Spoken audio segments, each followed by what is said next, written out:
लो मेरे प्यारे से दोस्तों, आपका स्वागत है इस प्रीव्यू एपिसोड में। जैसा कि हमने देखा था कि she how immortal hill mountain के अंदर जाता है डिवाइन बम्बू एसेंस को हासिल करने के लिए ग्रैंड एल्डर के कहने पे, जहां पे शी हाउ का मुकाबला हो जाता है एक जाइंट से पपेट से, जिसके अंदर फॉरेन रैलम के कल्टीवेटर का ऑरा उसे सेंस हो रहा होता है। और वहीं पे शी हाउ ने अपनी बॉडी को एज अ इमॉर्टल सीड की तरह यूज करके यहाँ पे सीधा इस पपेट को ही रिफाइन करना स्टार्ट कर दिया था, क्योंकि यहाँ पे शीहाओ को ये पता चल चुका था कि असल में ये पपेट ही डिवाइन बम्बू एसेंस है। तभी हम देखते हैं कि वो पपेट शीहाओ को इस टास्क में पास कर देता। यहाँ पे अब शीहाओ को मिल चुका था खुद का पाथ, जो कि लाइफ एंड डेथ पाथ था, जहाँ पे शीहाओ ने लाइफ एंड डेथ की पावर को पूरी ही तरीके से अपने मेरिडियंस के अंदर एब्जॉर्ब कर लिया था। अब वो पूरी ही तरीके से एक पावर हाउस बन चुका था, जिसकी वजह से हेवन दाउ ट्रिगर हो जाता है। मगर शीहाओ यहाँ पे बहुत ही शानदार तरीके से हेवन दाउ को एक उंगली के दम पे वहां से भगा देता है। वहीं पे हम देखते हैं कि शीहाओ ने अपनी कल्टीवेशन करना स्टार्ट कर दिया था, जिसकी वजह से शीहाओ की सोल सी पूरी ही तरीके से लाइफ एंड डेथ के ऑरा से चेंज हो जाती है। और तभी हम देखते हैं कि यहाँ पे शीहाओ का ऑरा भी और साथ में उसकी पर्सनालिटी में भी काफ़ी सारे चेंजेस आते हैं, क्योंकि अब शीहाओ अपना कदम बढ़ा चुका था दाओ रैलम में खुद को प्रमोट करने के लिए। वहीं पे शीहाओ एक जाइंट से माउंटेन के पास भी पहुंचता है, जहां पे शीहाओ को खुद के ही जैसा एक स्केलेटन नजर आता है और उसके पास भी दालाओ इमॉर्टल स्वॉर्ड होती है, जहां पे शीहाओ की सोल उस दालाओ इमॉर्टल स्वॉर्ड के पास जाती है और जैसे ही उसे टच करने की कोशिश करती है और इन सारे ही राज को समझने की कोशिश करती है, तभी हम देखते हैं कि वहाँ पे एक रोशनी अपीयर होती है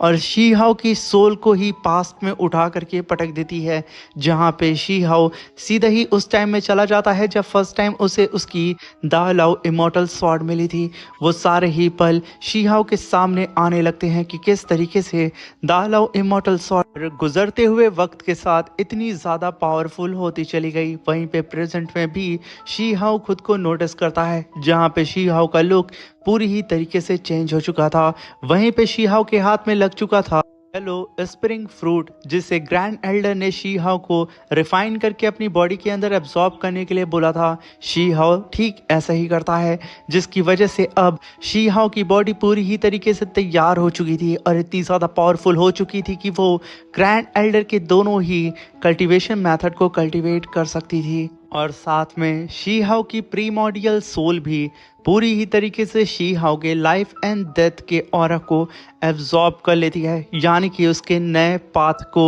और यही सबसे बड़ा रीज़न भी होता है हेवन दाउ जो ट्रिगर होते हैं, क्योंकि शीहाओ ने इस वर्ल्ड में अपना खुद का एक अलग ही पाथ क्रिएट कर दिया था। वहीं पे हम शीहाओ की प्रीमोडियल सोल को देखते हैं, जिसके चारों ही तरफ लाइफ एंड डेथ ऑरा घूम रहा होता है और वो लगातार शीहाओ के साथ ही येलो स्प्रिंग फ्रूट को अपने अंदर एब्जॉर्ब करके अपनी एबिलिटी को और भी ज़्यादा बूस्ट कर रही होती है। यहाँ पे शीहाओ के साथ साथ उसकी प्रीमोडियल सोल भी हद से ज़्यादा पावरफुल हो चुकी थी। वहीं पे जब शीहाओ अपने सेक्ट यानी कि तियानशेन एकेडमी में लौट करके वापस आता है, तभी यहाँ पे शीहाओ के ऊपर किसी मिस्टीरियस फोर्स ने अटैक किया होता है, जहाँ पे रूथलेस इम्प्रेस और साथ में शीहाओ का फ्यूचर वर्जन वो आकर के यहाँ पे शीहाओ को अननोन सी अटैक से प्रोटेक्ट भी करते हैं। जहाँ पे हम एक झलक ये भी देखते हैं कि शीहाओ अपने नए पाथ पे धीरे धीरे करके चल रहा होता है। ये सारी ही झलक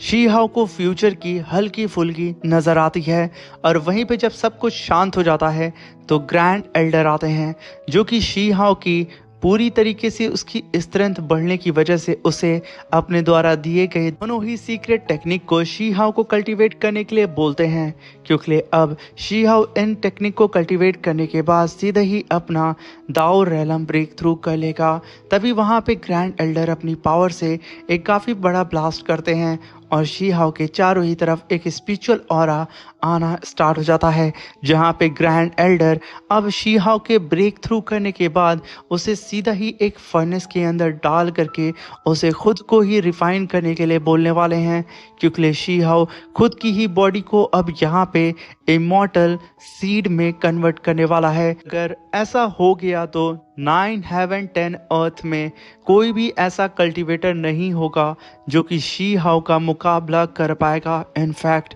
फॉरेन रैलम में भी ये अंदाज़ा अभी तक का ग्रैंड एल्डर का होता है। तभी हम देखते हैं कि शी हाओ एक जाइंट से फर्नेस के अंदर बैठा होता है, जिसके अंदर से लगातार धुआं निकल रहा होता है और ग्रैंड एल्डर अपनी स्पिरिचुअल एनर्जी से उन सारी ही फ्लक्चुएशन पावर को हैंडल कर रहे होते हैं, जहाँ पे शी हाओ की बॉडी के अंदर से मल्टीपल चेन्स बाहर निकलती हैं जो कि गोल्डन कलर की होती हैं। और वहीं पे हम शी हाओ की इमॉर्टल सुप्रीम सीड को देखते हैं, जो कि असल में एक रॉक जैसी दिखने वाली सीड होती है। और वहीं पे शी हाओ ने अपनी कुन पैंग टेक्निक को भी अपने लाइफ एंड डेथ पाथ से फ्यूज कर दिया था, जिसकी वजह से शी हाओ ने अपने पाथ को नेक्स्ट लेवल पे ले करके चला जाता है। वहीं पे हम शी हाओ को देखते हैं जिसका लुक पूरी ही तरीके से यहाँ पे वहीं पे शी हाओ की जो सुप्रीम इमॉर्टल सीड होती है, जो कि उसकी खुद की बॉडी से इन्वेंट हुई होती है।